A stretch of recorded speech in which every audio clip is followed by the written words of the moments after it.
Welcome to a deep dive, everybody. We're diving into a world of mistaken identities and cultural chaos, all through a comedic lens. That's right. Our source material's the screenplay Two Brides. Mm.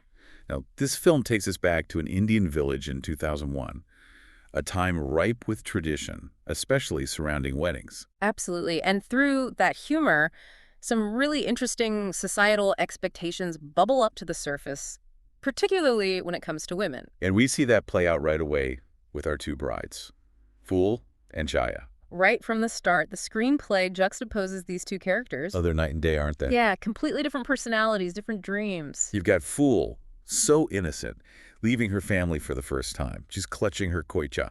Oh, yes. Yes, remember that.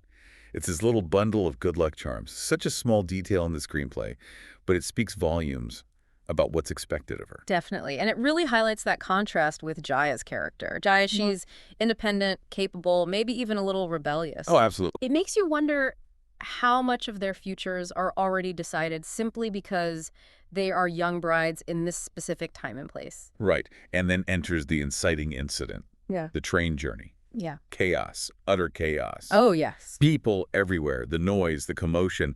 It's in this frenzy that Deepak, Phool's intended groom, well, he accidentally takes the wrong bride. A true comedy of errors, but that's where the screenplay cleverly uses this mistake to expose how these deeply ingrained societal norms can really cloud our judgment. Deepak is so caught up in the chaos of the moment, he doesn't even stop to think if the woman he's helping is actually Phool. Right. He sees the red sari, the gungat, the veil covering her face, and that's enough for him. He's just relieved, isn't he? He has a bride. Any bride. Any bride to present to his family, to fulfill those obligations, to save face. Which speaks volumes about his priorities, doesn't it? The screenplay really drives home the importance placed on social standing and appearances, particularly within that culture and time period. And we see that come through so clearly when Deepak makes that comment about at least recovering some of the dowry. Oof, that line.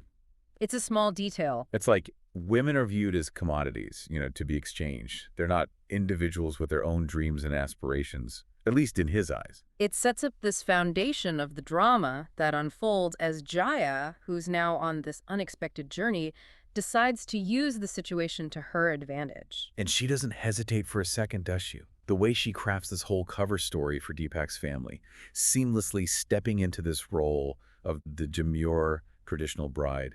It's almost like watching a masterclass in manipulation. It's remarkable, really, and she's using these societal expectations that are meant to restrict her, but she manipulates them to give herself some semblance of power. Right. It begs the question, is it really agency if you're playing a part? And that's something the screenplay keeps bringing up, this idea of what true freedom looks like for women in this context. And then there's Phool. Poor Phool. She's left stranded in a strange town, completely alone. You can feel that sense of fear, right? Oh, definitely. The weight of judgment from society bearing down on her. The screenplay doesn't let Deepak off the hook for that either. I mean, he's relieved, sure, but it's more about avoiding potential damage to his reputation than genuine concern for Phool. It really makes you question his motives throughout the entire film. Is he truly sorry for the mix-up, or is he just sorry he got caught? It's a good question, and it really highlights that double standard, doesn't it? Deepak messes up, yet he's welcomed back with open arms. Phool, on the other hand, is paralyzed by fear, by the thought of what people will say, of being labeled as damaged goods. It's heartbreaking. Absolutely, and that's where Manju Mai comes in. Ah, Manju Mai, the street vendor who takes Phool under her wing. Talk of an unlikely mentor, huh? Right. But what a force. She sees right through those societal expectations, calling them out for what they are. A fraud. A fraud, exactly. Manju Mai becomes this unexpected source of support for Phool, and not just by giving her shelter, but a sense of purpose, of agency through honest work. I love that. It's like, despite this terrible situation, there's a glimmer of hope. Definitely, and you can really see those societal expectations start to crumble around Phool when she voices that ingrained belief that a good family's daughter doesn't return home without her husband. Oh, and Manju Mai, she just explodes. Explodes, she challenges that entire notion. It's fantastic. Right, and it creates this space for Phool to question everything she's ever known. And that's where things start to get really interesting, because you've got Jaya, who's manipulating her way through this new family, testing boundaries, and then you've got Phool, finding her own strength and independence by selling samosas and kalakand with Manju Mai.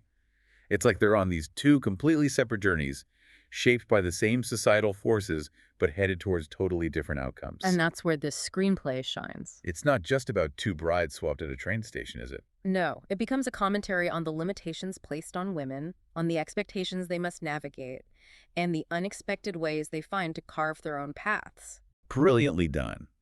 And this is just the beginning. Just the start of their journeys. It's almost as if the screenplay, Two Brides, is holding up this mirror, right, Yeah. to those societal expectations. Yeah. Because while Phool and Jaya are trying to figure things out, you have Deepak, who's on this frantic search for his real bride. Right. But the deeper we get into the story, the more you start to question his motives.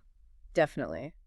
Deepak's desperation to find Phool, it's almost entirely driven by this need to protect his image, to maintain his social standing. Exactly. It's all about appearances. It's that scene with his father and the village elders. Do you remember that one? Oh, yes. They're not really concerned about Phool's well-being. They're worried about the potential scandal. Of course. It would be a stain on their family honor, wouldn't it? Exactly. And the way they try to downplay Deepak's actions, Oh, yeah. saying anyone could have made that mistake. Right, right. Like it's this everyday occurrence. It's almost comical. It is. It reveals what's truly valued. Keeping up appearances, even if it means ignoring a serious situation. Absolutely. And the screenplay takes it a step further by using Deepak's predicament to actually satirize politics. Oh, absolutely. Remember how his search for Phool becomes this big public spectacle? It's like a political circus. It is. Suddenly, everyone wants to capitalize on his misfortune, particularly that MLA, who sees this whole ordeal as a stage for his own political gain. Classic opportunism. It's like the screenplay is showing us how these personal tragedies, especially those involving women, are often exploited for power. Right, and speaking of manipulation, we can't forget about the police inspector, Manohar. Oh, Manohar. He is convinced that Jaya is some criminal mastermind pulling the strings behind everything. He really is. He's like a dog with a bone, isn't he? Determined to expose her, seeing conspiracies around every corner. I have to admit, even I started to question her motives a few times. She's just too good at playing the game. It's true. Jaya's character walks this fine line between cunning and vulnerability, and the screenplay uses that to keep us guessing. And the way she uses Manohar's own prejudices against him. Masterful. Like when she refuses to give her fingerprints, claiming it would shame her family. Oh, yes. Talk about playing into those deeply rooted stereotypes about a young bride's supposed innocence and naivety. Oh, it's brilliant. She knows exactly what buttons to push. But just when you think she's got him completely fooled, there's that slip-up. Oh, yes. She accidentally reveals her real name. Oh. Your heart skips a beat. Yeah. Because in that moment, you realize just how precarious her situation really is. She's playing a dangerous game. Incredibly risky. And yet she talks her way out of it again. Amazing. Blaming the slip-up on, what was it, a mix-up with her bangles? That's right. It's incredible. Jaya's quick wit and her ability to think on her feet, it's remarkable. She's always one step ahead, constantly aware of everything and everyone around her, adjusting her strategy as needed. She's a survivor. While this is happening at the police station, it's fascinating to watch how Jaya's presence is subtly changing the dynamics within Deepak's family. Oh, how so? Well, she's challenging their traditions, encouraging them to think differently, even if they don't always realize it. Interesting. In what ways? Well, like that scene where she questions why Deepak's sister-in-law isn't allowed to say her husband's name. It seems like an innocent question, right? But it sparks this whole conversation about the rules they follow blindly. Wow. Jaya inadvertently starts to chip away at these long-held traditions just by asking a simple question. It's like she's giving them permission to consider, what if things were different? What if women had more freedom to make their own choices? And what about Phool? How does her storyline contrast with Jaya's during this time? Well, while Jaya's challenging the system from within, Phool is finding her own way, her own path to empowerment. And she's doing it through her hard work, through self-discovery. So she's breaking free from those constraints, but in a completely different way. Exactly. It's like the screenplay is highlighting that there isn't one right way to find your voice, to gain control over your own life. So both journeys, although incredibly different, are ultimately about self-determination. Exactly. That's powerful. It is. And what makes it even more powerful is the context, right? The time period, the setting. It doesn't shy away from showing the very real struggles women face in this society, but it also highlights their resilience, their strength, and their ability to overcome these obstacles, even within a system that's designed to hold them back. And it does all this while still being entertaining, funny. It's a delicate balance to strike, but Two Brides does it beautifully. The comedy never overshadows the message. No, it enhances it. It makes it more accessible, perhaps. Definitely.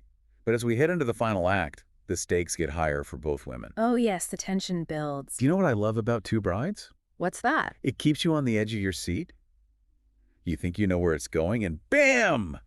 Another twist. Oh, absolutely. Like that scene at the police station with Jaya and Manohar. Oh, so good. Manohar finally has his gotcha moment. He thinks he's got her trapped. He lays out all the evidence, and for a minute, it seems like it's all over for Jaya. Like the jig is up. Even Jaya, she seems shaken, as if all those lies have finally caught up to her. And then Complete and utter breakdown. total hysterics. It's such a departure from her usual cool and collected demeanor. It's masterful how the screenplay does that, how it plays with our perceptions. I have to admit, I fell for it. Me too. You can't help but feel bad for her, even though you know she's been lying this whole time. It's that societal conditioning, isn't it? We see this seemingly vulnerable young woman and we immediately want to protect her. It shows how ingrained those expectations are, Yeah. even in those who seem to be manipulating the system. That's right. Jaya ends up using those very expectations, those deeply rooted beliefs about women, to ensure her own survival. It's a brilliant commentary on the complexities of power and agency, especially for women within that culture. But while she's busy outsmarting the police, we have Deepak, still blinded by his own desperation. Oh, Deepak. He's still in that wild goose chase, clinging to the hope of finding Phool. And that's what makes him such a tragic figure, isn't he? Yes. So desperate to believe that someone genuinely cares about finding Phool. Right. He misses how easily he's being used, especially by that MLA, that scene where Deepak ends up on stage at the political rally. Oh, it's painful to watch. It's both comical and heartbreaking at the same time. Completely. That MLA, with his grandstanding, using Phool's disappearance as a way to further his own agenda. Yeah. And the way he keeps calling Phool, what was it, Deepak's Jodi? Deepak's Jodi. Reducing her to a possession. It's infuriating, but it highlights how easily women's identities are erased, their stories rewritten to fit someone else's narrative. It's a powerful message. And all this while, we have Phool quietly working away with Manjumai at the train station. Building a life for herself? Exactly. She's learning to depend on herself, to find her own voice, and it's incredibly empowering to watch. Right. It makes you wonder who's really free in all of this. Jaya, who seems to have outsmarted everyone, or Phool, who's found this inner strength, this independence in the most unlikely of places. It's the question the screenplay wants us to ask, isn't it? Uh-huh. Who gets to define what freedom looks like for these women? And it's not a simple answer, but just when you think Jaya has gotten away with it, that she's outsmarted everyone, there's that one tiny detail. The tattoo? Yes. Manohar notices it. Mm-hmm. It doesn't match the missing person report for Phool. And in that moment, everything unravels. It shows that even the most skilled manipulators can't outrun the truth forever. And it leaves you wanting more. That ending, just brilliant. It's a story that stays with you long after the credits roll. You're left with this sense of unease, of wanting to know more about Jaya, about her past, her motivations. It's a testament to the writer, really, how this film, even with its comedic elements, sparks these important conversations about identity, about societal expectations, and the complexities of freedom. Two Brides reminds us to look beyond the surface, to question everything, and most importantly, to challenge the systems that try to define us. So to our listeners, as you reflect on this story, ask yourself, could this happen today in our hyper-connected world? Would a simple phone call have changed the course of events?